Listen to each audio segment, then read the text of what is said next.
Pemirsa, sirih Cina atau Peperomia pellucida merupakan tanaman dari famili Piperaceae, sama seperti sirih hijau dan sirih merah. Tanaman ini memiliki daun berwarna hijau berkilau dengan bentuk hati.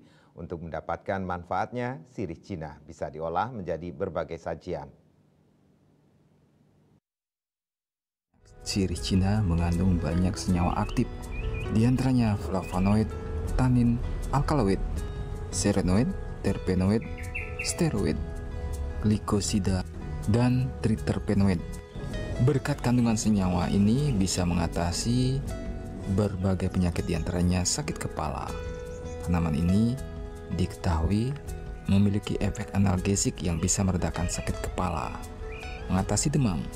Sirih Cina dikombinasikan dengan green chirota yang mirip dengan paracetamol sehingga mampu mengatasi demam, mengatasi diare, meringankan gejala sakit mata.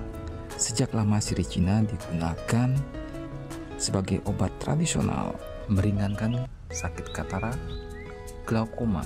Sirih Cina juga bisa meringankan gejala asam urat dan bisa menurunkan tekanan darah tinggi.